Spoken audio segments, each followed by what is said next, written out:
Hello दोस्तों हम में से कई सारे लोग फ़िलहाल यही सोच रहे हैं कि कब लॉकडाउन ख़त्म होगा, कब हमें ऑफिसेस, स्कूल, कॉलेजेस, शॉप्स ये सारी चीज़ें पहली जैसी खुली दिखेगी, कब हमारी नॉर्मल रूटीन लाइफ वापस चालू होगी, कब हमें घर से बाहर निकलने का मौका मिलेगा।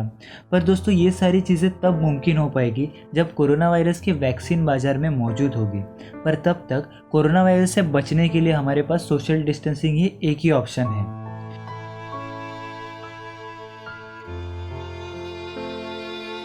पर दोस्तों आप में से कई सारे लोगों ने कहीं ना कहीं ये देखा होगा या पढ़ा होगा कि इस देश ने कोरोना वायरस की वैक्सीन निकाली है या उस देश ने कोरोना वायरस की वैक्सीन तैयार की है। और अगर आप ये सोच रहे हैं कि अगर वैक्सीन तैयार है तो उसका उपयोग क्यों नहीं हो रहा है, तो आज के इस वीडियो में हम यही जानने की कोशिश करेंगे। नमस्कार दोस्तों, आपका बहुत बहुत स्वागत है ट्राई टू लर्न के यूट्यूब चैनल पे। और अगर आपने हमारे चैनल को अभी तक सब्सक्राइब नहीं किया है तो ज़रूर सब्सक्राइब कर दीजिए, क्योंकि हम ऐसे ही इन्फॉर्मेटिव वीडियोस आगे लाते रहेंगे। तो दोस्तों अगर हम लोग वैक्सीन डेवलपमेंट की बात करेंगे तो इसकी भी एक बड़ी सी लाइफ साइकिल होती है, जिसमें एक वैक्सीन इनिशियल फेज से मैन्युफैक्चरिंग में सीरीज़ ऑफ स्टेप्स में पहुंचता है और वो वैक्सीन लोगों में पहुंचने तक उसका रिगरस टेस्टिंग किया जाता है।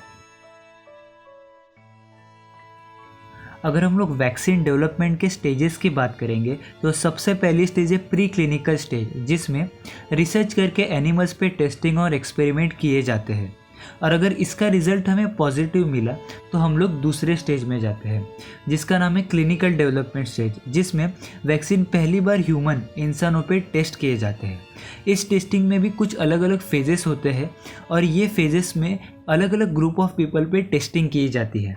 और अगर इसका रिस्पॉन्स हमें पॉजिटिव मिला तो vaccine review and approval process में जाता है।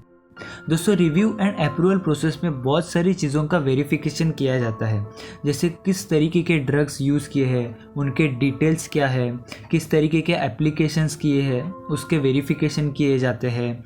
Pre license vaccine clinical trials या टास्क अप्रूव किए जाते हैं।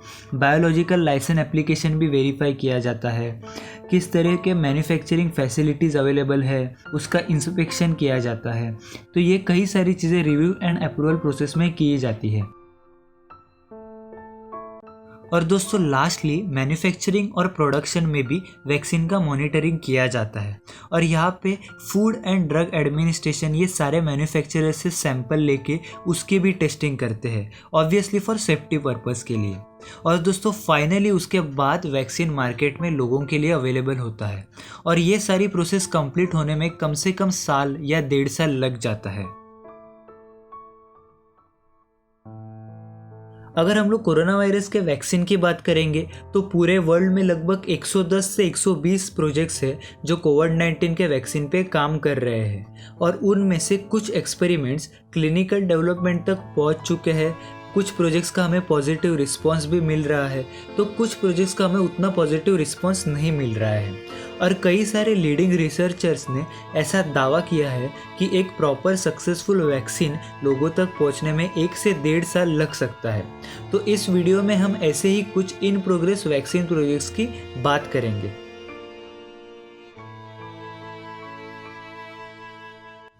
तो दोस्तों अगर हम लोग पहले वैक्सीन की बात करेंगे तो मॉडर्ना ये एक यूएस बेस्ड बायोटेक कंपनी है जो कोविड-19 के वैक्सीन पे काम कर रही है, जिसका नाम मॉडर्नास आरएनए वैक्सीन है। इस वैक्सीन को टॉप कंटेंडर माना जा रहा है क्योंकि ये वैक्सीन की क्लिनिकल ट्रायल की फेज़ 1 की टेस्टिंग कंप्लीट और सक्सेसफुल हो चुकी है, जिसमें हमें पॉजिटिव रिजल्ट्स मिल चुके हैं, जिसके वजह से मानव शरीर में प्रोएक्टिव एंटीबॉडीज जनरेट हो पा रहे हैं। फिलहाल ये वैक्सीन क्लिनिकल ट्रायल्स के स्टेज 2 पे है और इसका टेस्टिंग जारी है। ग्लोबल वैक्सीन रेस में दूसरे सबसे बड़े कंटेंडर है वो है कैंसिनो बायोलॉजी आईएनसी। दोस्तों ये एक चाइनीज़ वैक्सीन कंपनी है जिसने वैक्सीन बनाने का दावा किया है और ये वैक्सीन के इनिशियल या अर्ली स्टेज ट्रायल्स भी हो चुके हैं, जिसमें ऐसा पाया गया है कि ऑलमोस्ट सारे पार्टिसिपेंट्स के बॉडीज़ में बाइंडिंग एंटीबॉडीज़ तैयार हो रहे हैं। पर कुछ पार्टिसिपेंट्स में ज़्यादा वैक्सीन डोज लेने के बाद फीवर, फटीग, हेडेक और मसल पेन पाया गया है। सेकेंड स्टेज में ये वैक्सीन की टेस्टिंग ज़्यादा से ज़्यादा ओल्ड एज लोगों पे होने वाली है, क्योंकि कोरोना के सबसे ज़्यादा शिकार ये अबव 60 एज ग्रुप के हैं। इसके अलावा तीसरे वैक्सीन की बात करें तो इंग्लैंड के university of Oxford and AstraZeneca PLC, ये मल्टीनेशनल फार्मास्यूटिकल कंपनी ने कोविड-19 के वैक्सीन बनाने में अच्छी प्रोग्रेस की है। इस वैक्सीन के इनिशियल लेवल के ह्यूमन ट्रायल्स कंप्लीट हो चुके हैं और एडवांस लेवल मतलब फेज 3 क्लिनिकल ट्रायल्स शुरू होने वाले हैं। और हाल फिलहाल में इस वैक्सीन को अच्छा बूस्ट मिल चुका है क्योंकि यूएस गवर्नमेंट ने भी करीब करीब 1.2 बिलियन डॉलर्स तक का पैसा वैक्सीन डेवलपमेंट में लगाने का दावा किया है।